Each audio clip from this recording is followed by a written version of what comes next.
It's January and we are seeing lots of mango flowers all around the grove. But we're not just seeing the mango flowers in the grove, we're also seeing flowers on the potted mango trees. And these trees are probably 2 to 3 years old, and a lot of them have tons of flowers. Sometimes people think that the trees are way too small to flower. If this were a seedling tree, that would be true. With seedling trees, sometimes you have to wait over 10 years before they flower. But these trees are all grafted. And, you know, right down here is the graft. There's a little bump there. And so this is actually mature wood. It's pretty much the same as the trees in the grove. And so they are able to flower. The problem with some of the small trees, I mean, I've seen mango trees this big that flower. That's not ideal. It's nice to know that it can flower, but putting out a panicle and especially trying to grow a fruit on that panicle takes a lot of energy from the tree. So when trees are small, I tend to remove the bloom. And here's a easy to move plant. This one happens to be Duncan, and only 2 branch tips have flowers right now. But we don't want to remove all of the panicle because sometimes it'll actually bloom again.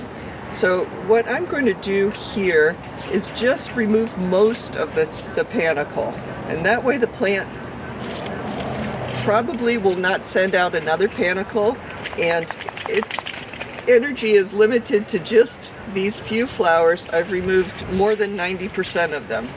So I'll do that for those 2 panicles. And while I'm here, it's an excellent time to cut back some of this new growth. This will probably prevent this particular branch from flowering, but it also will encourage branching. So I'll do that for both of these branches that don't have flowers right now. This one I'm going to cut back a little bit further because it's a lateral branch. And so there we go. This tree should be set. We hope that it won't produce any fruit, but if it does, when the fruit gets to be about pea-sized, we can take it off. But all of the energy should be going to creating new branches here, and eventually also on these branches here.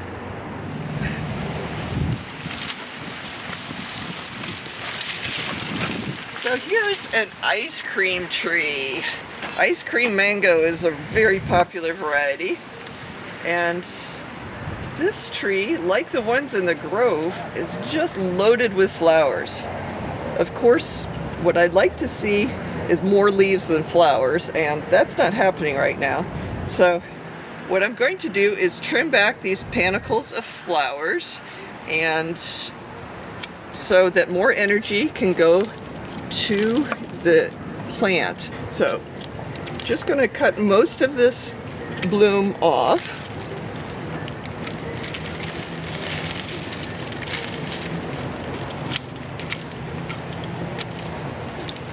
Again, we're leaving some bloom on so that it doesn't produce even more flowers.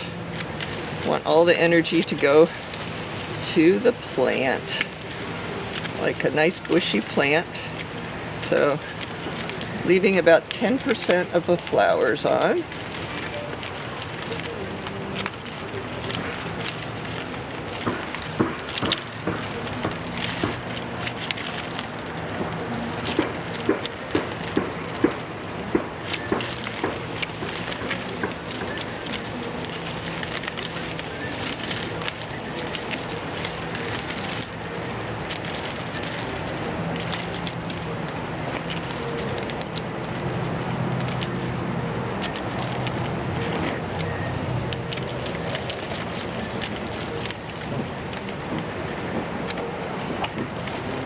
So that's got most of the flowers.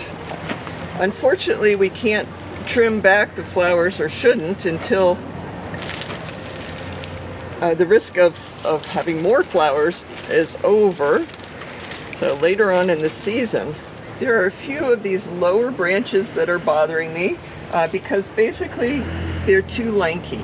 So I'm making an exception to my rule here, and I'm going to trim off the panicles, actually going down one growth flush also, because I think it's important for these to develop more branches, these two branches here, as soon as possible.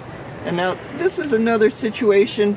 You can imagine if fruit were on this branch, it would pull it right down. It's gotten to be too long for this situation, especially this dominant leader out of, we've got 4 different branches. This one is dominating and it's way too long. So at this point, what I'm going to do is just eliminate that entirely. And so that's easy to check back on. Well, hopefully we'll be able to trim this up again after the risk of flowering is over. Okay, here we go. So here's another 3-gallon plant. This one is Rosy Gold. Rosy Gold sometimes has fruit in March. It's known for its, it's a nice quality fruit, and the only game in town a lot of times in March. This is another situation where it has a small plant and lots of bloom.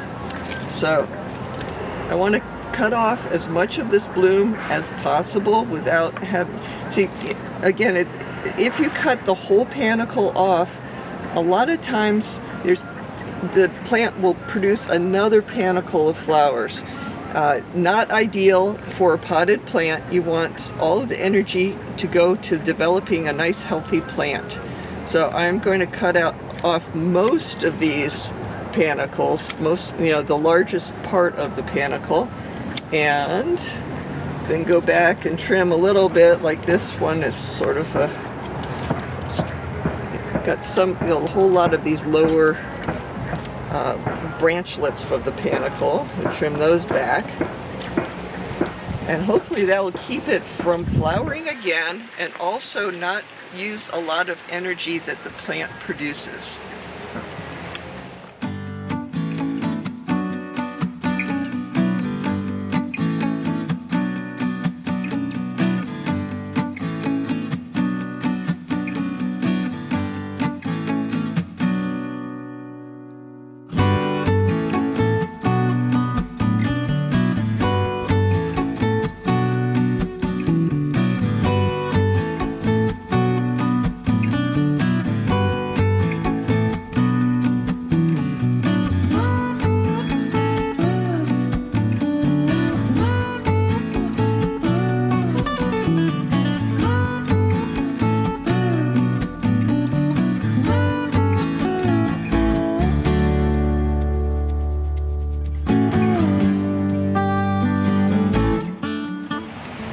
So I just removed a whole lot of bloom from a few of these potted trees. Removing bloom can be difficult if you are really, really eager for fruit. But basically, if one of these trees, this small, produces one fruit, it basically stops growing for as long as the fruit is on the tree. So removing a lot of flowers helps the energy that the tree makes go to new leaf growth. So if your tree is small, if it's in a pot or in the ground, try and remove the panicles or most of the panicles when they are at the flower stage, or you can wait until the fruit develop and are about pea-sized and then remove them. This way your tree is going to be better ready for producing fruit next season.